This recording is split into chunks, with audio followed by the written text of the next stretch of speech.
Hello viewers, I'm your host Pratiksha Mishra with another episode of South Asia Focus. Let's begin the show. India's growing influence in the global south is highlighted by Prime Minister Narendra Modi's recent visits to Nigeria, Brazil and Guyana. These diplomatic efforts have strengthened partnerships in defense, security and economic cooperation. Furthermore, India's proactive leadership at global forums like the G20 and COP29 underscores the commitment to advancing the interest of developing nations, particularly on crucial issues such as climate change. Through these actions, India is solidifying its role as a key global player. Take a look at how the country is shaping a more inclusive and impactful future for the global south. Indian Prime Minister Narendra Modi's recent visits to Nigeria, Brazil and Guyana highlight India's growing influence in the global south. His first visit to Nigeria since 2007 strengthened bilateral ties with a focus on defense cooperation, counter-terrorism and tackling regional challenges like piracy and drug trafficking. PM Modi was awarded Nigeria's highest honor, the Grand Commander of the Order of the Niger, a testament to the nation's strong partnership. Over 200 Indian companies operate in Nigeria, addressing shared issues such as poverty, pollution and population growth. The relationship between India and Nigeria has been historical. We had started our diplomatic presence in Nigeria 2 years before their independence by starting diplomatic office in 1958 in Lagos. Since then, the relationship has been very carefully nurtured by the leadership of both the countries through exchange of visits. The political relationship, both bilateral and in the multilateral level, has been quite strong. The trade and economic relations has also been quite good over here. More than 200 Indian companies have invested more than $27 billion in the Nigerian economy, and they are the second largest employers after the Nigerian government. India is actively advocating for reforms in global institutions to ensure that developing nations have a stronger voice in shaping global governance. During its G20 presidency last year, India took a significant step by bringing the African Union into the G20 summit, making it the second regional bloc to join after the European Union. Building on this momentum, Prime Minister Modi's participation in Brazil's 2024 G20 summit further highlights India's growing influence on the global stage.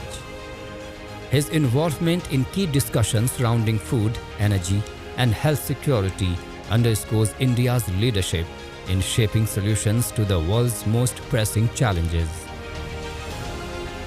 Additionally, during his visit to Guyana, PM Modi outlined 7 key initiatives aimed at strengthening ties with the Caribbean region, reaffirming India's total commitment to the area.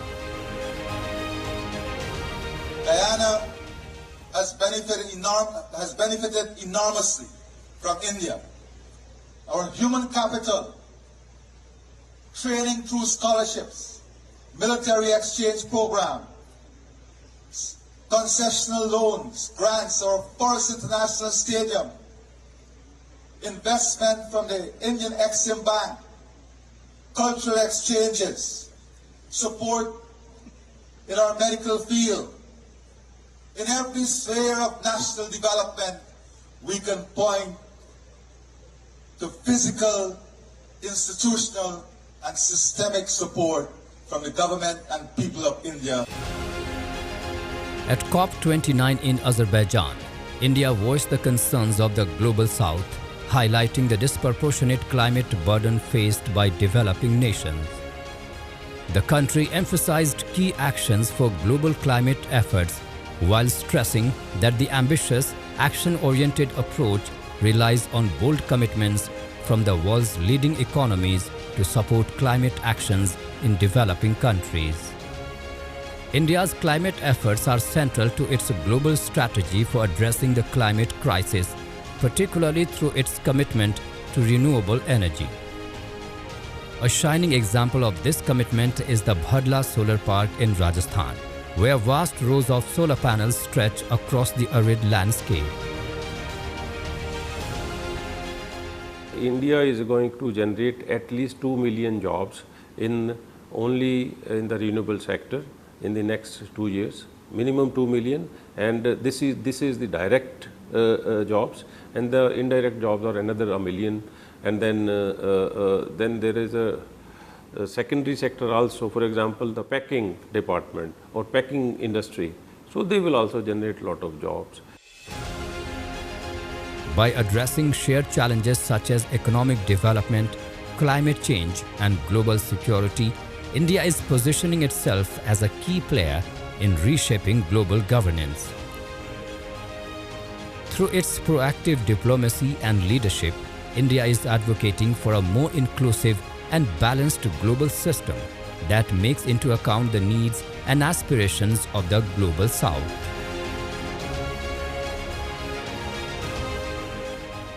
Moving on. Protests erupted across Pakistan's Sindh province against the controversial plan to dig 6 canals aimed at irrigating Punjab's lands. The rallies, backed by political, religious and nationalist groups, condemned the project, warning it could severely harm Sindh's water supply and agricultural sector. Leaders argued that the canals would lead to a loss of vital water flows, devastating crops and threatening the Indus River ecosystem. Widespread rallies were held across Pakistan's Sindh province in opposition to the controversial plan to dig 6 canals to irrigate lands in Punjab. The protests saw participation from almost all political and religious parties, nationalist groups and civil society organizations. Although the Pakistan People's Party chose to stay out of the street protests, it firmly rejected the canal project in no uncertain terms. According to reports, the largest rallies took place in Hyderabad and Larkana. During their speeches, protest leaders strongly condemned the canal project, demanding that it be scrapped as they argued it posed a grave threat to Sindh's very existence. इसका मकसद ये है कि जो सिंध में हो रहा है, जो सिंध के पानी दरियाओं के साथ हो रहा है, जो सिंध दरिया के साथ हो रहा है, वो सिंध की ज़मीन को, सिंध की धरती को बंजर कर देगा। तो इसके खिलाफ हम प्रोटेस्ट कर रहे हैं कि ये पानी और ख़ास तौर से आप सोचें कि औरतों की ज़िंदगियों पे कितना असर होगा, बच्चों की ज़िंदगियों पे कितना असर होगा। तो हम अपने सिंध में औरतों पे जो तशद्दुद है उसके खिलाफ भी आवाज़ उठा रहे हैं। Protesters warned that the construction of these canals would result in Sindh losing its vital water flows, further devastating its already struggling agricultural sector. They argued that the rulers had already caused significant damage to Sindh's agriculture, and if the 6 canals were constructed, the province would have a catastrophic loss of vital water flows. The protesters emphasized that any attempt to seize Sindh's water, lands, islands or minerals would not be tolerated.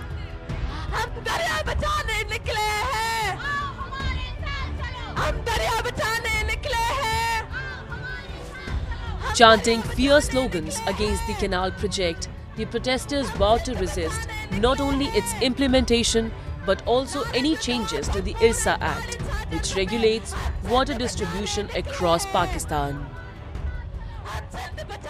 They declared their commitment to safeguarding their rights to water, emphasizing that any alterations to the Act would only deepen the injustice they face. The leaders accused the government of trying to systematically deplete Sindh's water resources and ruin its agricultural sector through calculated measures. 1 crore लोग dislocate होंगे। कराची शहर 2 करोड़ लोग उधर रहते हैं, उनका पानी 50-70% बंद होगा। ये हमें कबूल नहीं है। अगर आप आइन का एहतराम, 91 अकॉर्ड का एहतराम नहीं करते, आप तरीका पानी की सिस्टम को CCI के बजाय प्रेसिडेंशियल ऑर्डर और इंटीरियर मिनिस्टर और जनरल बैठ के फैसला करेंगे। अगर हमारे बीच में आइन नहीं है तो फिर कोई रियासत नहीं है, फिर कोई सूबा किसी आइन का पाबंद नहीं रहेगा। Reports suggest that groundwork for 4 of the 6 canals is already underway, prompting protest leaders to condemn the project as economic murder for farmers who depend on a stable water supply. Similar rallies were held across various cities and towns in Sindh, signalling a growing wave of opposition to the project. The protests reflect a broad consensus among people from all sectors of society, with farmers, environmentalists and citizens alike expressing deep concern over the project's potential to destroy Sindh's agricultural heritage and undermine the long-term sustainability of its natural resources. The widespread protests are a clear indication that Sindh's future, both agricultural and environmental, is at risk.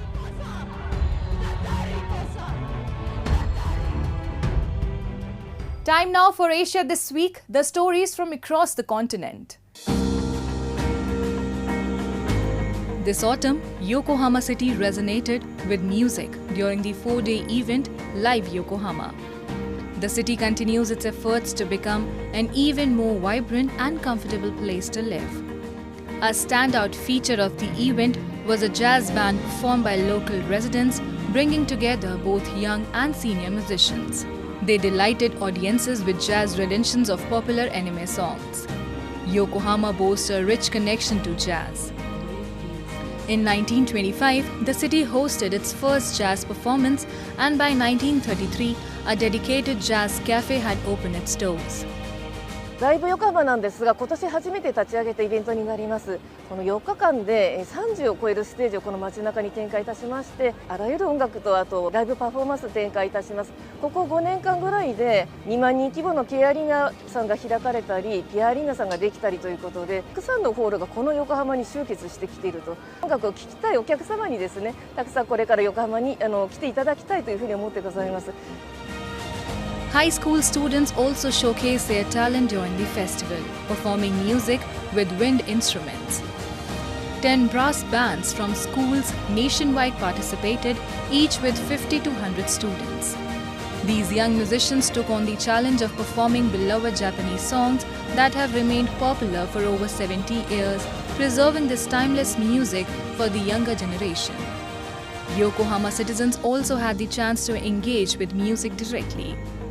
Yamaha set up a special booth where visitors could try out 8 different instruments, including the violin, saxophone, and drums. With its rich musical history, Yokohama City continues to evolve, making strides to become an even more vibrant, attractive, and comfortable place to live.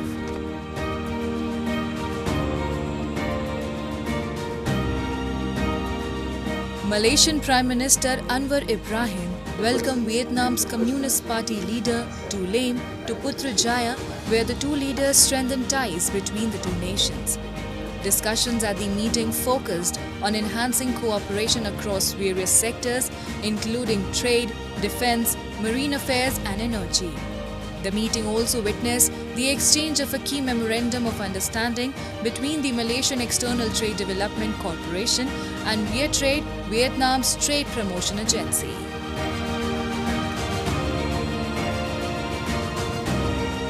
Yokohama City has launched Tech Hub Yokohama to support global startup companies, marking an important step toward fostering innovation. The launch event brought together future business leaders to celebrate this milestone. Located in the Mianto Mirai area, home to numerous global companies and small businesses, Tech Hub Yokohama aims to unite researchers, engineers, and entrepreneurs to drive the growth of startups and unicorn companies. テック&グローバル、このコンセプトの下で、ここ横浜を世界に挑戦するテック系スタートアップの集積地へと発展させていく、グローバル水準のエコシステムを構築してまいります。Tech Hub Yokohama embodies a passion for fostering new businesses. By cultivating global startups and unicorn companies, Yokohama City is adding a dynamic new dimension to its global appeal.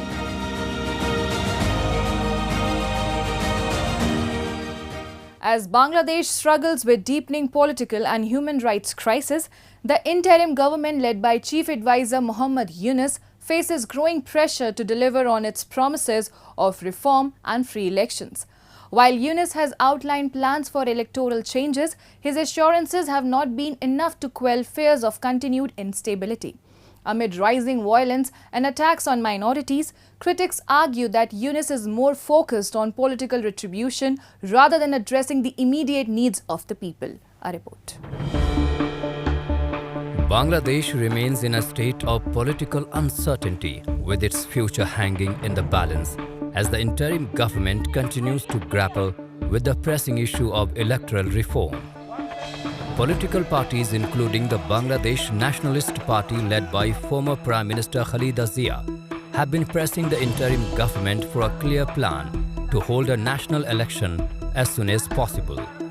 Despite mounting pressure from political parties, Yunus has yet to give a definitive timeline. The BNP and other opposition parties have demanded a clear plan to hold the election as soon as possible. However, Yunus has stated that while he cannot guarantee the full scope of reforms, he is committed to implementing essential changes and holding elections once those reforms are in place. আমি নিশ্চিত নই সংস্কার প্রস্তাবসমূহ বাস্তবায়নের সুযোগ আমরা কতটুকু পাব। তবে আমি আপনাদের কথা দিচ্ছি, আপনারা সুযোগ দিলে প্রয়োজনীয় কিছু অত্যাবশ্যকীয় সংস্কার কাজ শেষ করেই আমরা আপনাদের কাঙ্ক্ষিত নির্বাচন আয়োজন করব। ততদিন পর্যন্ত আমি আপনাদের ধৈর্য ধারণ করার অনুরোধ করব। আমরা চাইব আমরা যেন এমন একটি নির্বাচন ব্যবস্থা সৃষ্টি করতে পারি যা যুগ যুগ ধরে অনুসরণ করা যাবে। এর ফলে সাংবৎসরিক রাজনৈতিক সংকট থেকে আমাদের দেশ রক্ষা পাবে। এই জন্য প্রয়োজনীয় সময়টুকু আমি আপনাদের কাছ থেকে চেয়ে নিচ্ছি। As Bangladesh faces its most severe political and human rights crisis in years, Yunus' promises of reform and justice appear more like a stalling tactic than a genuine plan for change. While his rhetoric may offer hope to some, it falls short of addressing the urgent need for free and fair elections, accountability for the violence, and a return to democratic governance. For many in the country, the interim government's assurances do little to alleviate fears of ongoing political instability. With time running out and patience wearing thin, the people of Bangladesh are left questioning whether true change will ever materialize.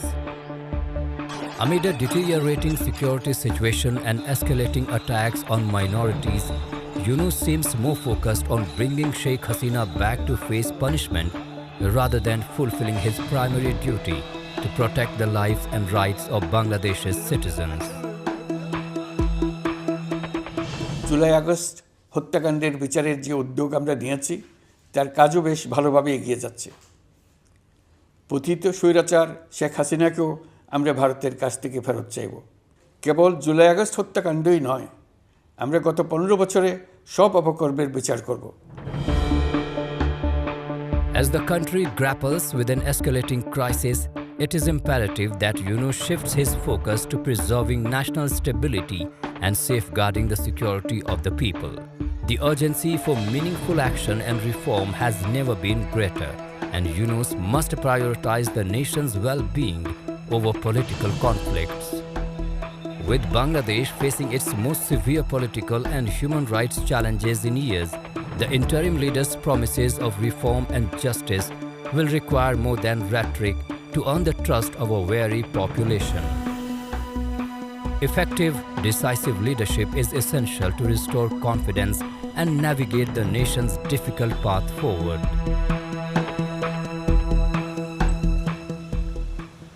Devotees across India united in joyous celebration to mark the birth anniversary of Guru Nanak Dev Ji, the revered founder of Sikhism.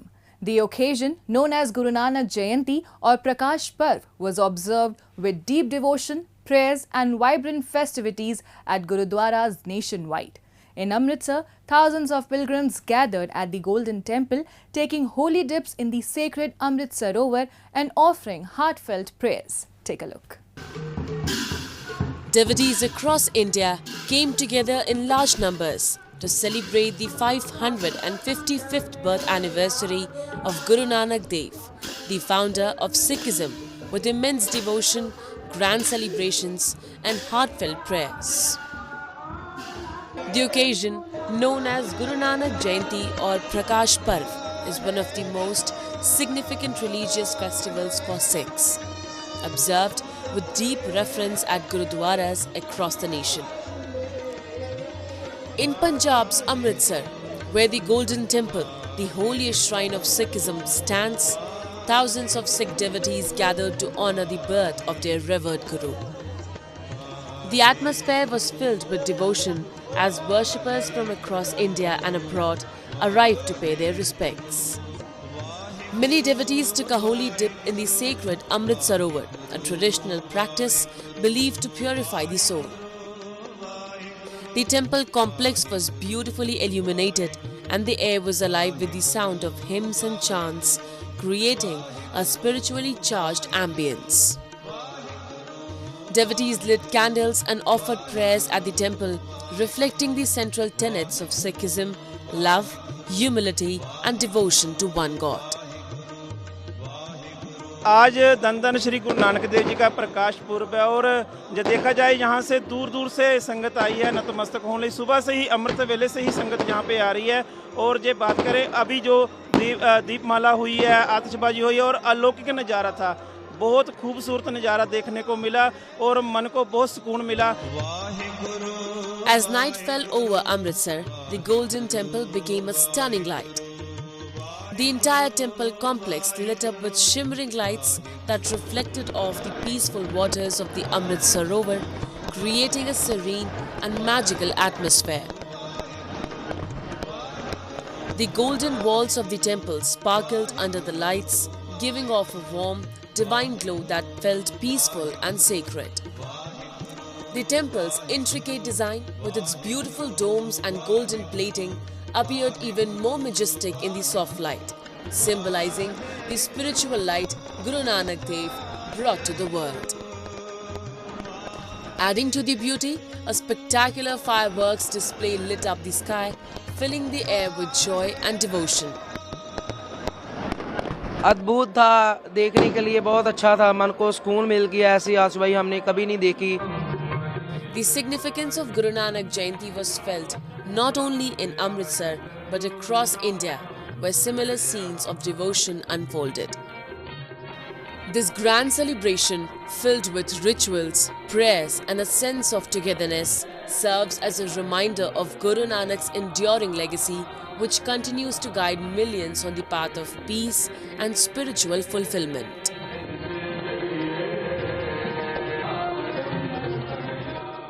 A day of devotion, unity and celebration.